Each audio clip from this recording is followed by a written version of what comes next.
వ్యవహారం నిన్న కొనసాగినట్లు మనకు స్పష్టంగా కనబడుతుంది. సో నిన్నటి వ్యవహారంని అక్కడనే వదిలేయకుండా నెక్స్ట్ లెవెల్కి వెళ్ళారు. అది ఏంది అంటే, ఒకటి ప్రాణహిత కట్టి తీరుతాము. నిన్న వైఎస్ రాజశేఖర రెడ్డి వర్ధంతి సందర్భంగా ఆయన మాట్లాడడం జరిగింది. ఆ మాటల్లో వైఎస్ రాజశేఖర రెడ్డి లాంటి నాయకుడు, కేవీపీ లాంటి స్నేహితుడు ఇంకా ఎవరు ఉండరని చెప్తూనే వైఎస్ రాజశేఖర రెడ్డి యొక్క ఆశయాలను నిజం చేస్తాను. సో ఇక్కడ ప్రధానంగా వైఎస్ హయాంలో చేపట్టిన ప్రాజెక్టులను పూర్తి చేస్తాము. అది కేవలం ప్రాజెక్టుల వరకేనా, వైఎస్ ఆశయాల వరక? వైఎస్ ఆశయాలు అని అంటే వైఎస్ తీవ్రంగా వ్యతిరేకించిన అంశం ఏంది అంటే తెలంగాణ ఏర్పాటు. ఈ రోజుకి ఎవరైనా చెప్తారు, వైఎస్ రాజశేఖర రెడ్డి బతికి ఉంటే, వైఎస్ఆర్ బతికి ఉంటే టిఆర్ఎస్ బతికి బట్ట కట్టేది కాదు, తెలంగాణ వచ్చేది కాదు. సో ఇది అందరూ చెప్తారు. అది తెలంగాణ వాళ్ళు చెప్తారు, ఆంధ్ర వాళ్ళు చెప్తారు, టీఆర్ఎస్లో ఉన్న వాళ్ళు చెప్తారు, అందులోకి పోయిన వాళ్ళు చెప్తారు. సో ఈరోజు వైఎస్ యొక్క ఆశయం ఏంది అంటే ఉమ్మడి ఆంధ్రప్రదేశ్ను కొనసాగించడం, తెలంగాణ ఏర్పాటును అడ్డుకోవడం.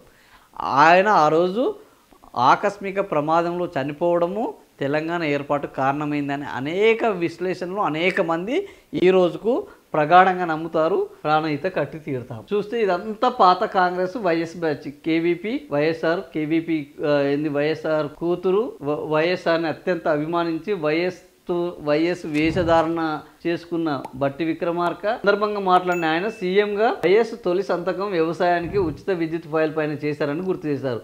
ఫీజు రియంబర్స్మెంటు, రాజీవ్ ఆరోగ్యశ్రీ వంటి పథకాలకు రూపకల్పన చేశారు. వైఎస్ ఆలోచనలకు అనుగుణంగానే పనిచేస్తున్న తమ ప్రభుత్వం సంక్షేమాన్ని, ఇది ఇక్కడ మనం చెప్పొచ్చు, వైఎస్ ఆలోచనలకు అనుగుణంగా, ఇంతకుముందే నేను చెప్పడం జరిగింది, వైఎస్ ఆలోచనలకు అనుగుణంగా తమ ప్రభుత్వం పనిచేస్తుంది. సో వైఎస్ ఆలోచనలు ఏంటంటే తెలంగాణ రాకపోవడం కూడా వైఎస్ యొక్క ప్రధాన ఆలోచన.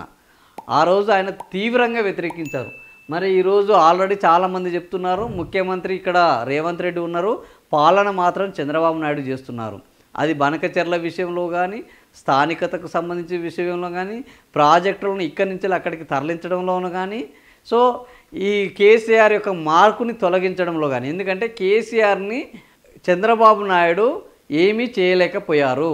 తాను మంత్రి పదవి ఇచ్చి తాను పెంచి పోషించిన కేసీఆర్ విజన్ 2020 అనుకుంటే తన యొక్క విజన్ ఇక్కడ లేకుండా, తన మూలాలు లేకుండా, తన పార్టీనే ఇక్కడ కనీసం పోటీ చేయకుండా చేయగలిగింది ఎవరు అని అంటే కేవలం కేసీఆర్. అది కూడా చెప్పి చేశారు.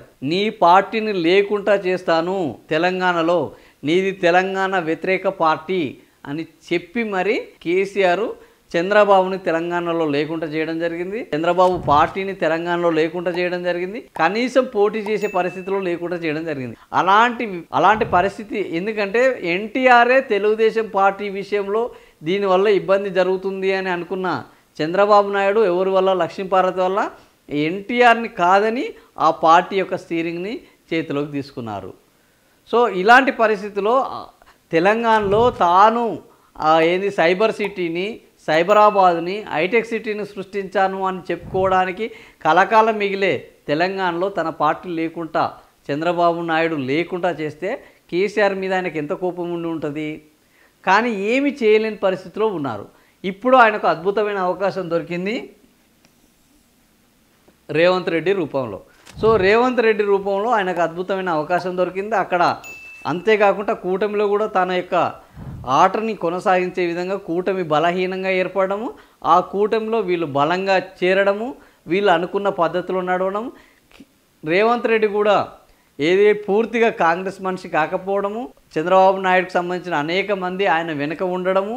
సో మొన్న చంద్రబాబు నాయుడు తోటి బనకచెర్లకు సంబంధించి నేను వెళ్ళను అని చెప్పి ఎజెండా తీసేయకపోయినప్పటికీ మినిట్స్ ఆఫ్ ద మీటింగ్లో అక్కడికి వెళ్ళి ఆయనతో కూర్చొని చర్చించడం, ఇవన్నీ చూస్తుంటే వైఎస్ ఆలోచనలకు అనుగుణంగానే ఒక విషయంలో చంద్రబాబు నాయుడు ప్లస్ వైఎస్ రాజశేఖర రెడ్డి అనేక విషయాల్లో వేరువేరుగా ఉన్నప్పటికీ, వాళ్ళకు శత్రుత్వం ఉన్నప్పటికీ తెలంగాణ ఏర్పాటు విషయంలో మాత్రము వీళ్ళిద్దరూ ఒకటే విధంగా వ్యవహరించారు. తెలంగాణ ఏర్పాటు జరగకూడదు, ఆంధ్రప్రదేశ్ కలిసే ఉండాలి అనే విషయంలో వైఎస్ రాజశేఖర రెడ్డి అదేవిధంగా చంద్రబాబు నాయుడు ఒకటే విధంగా ఉన్నారు.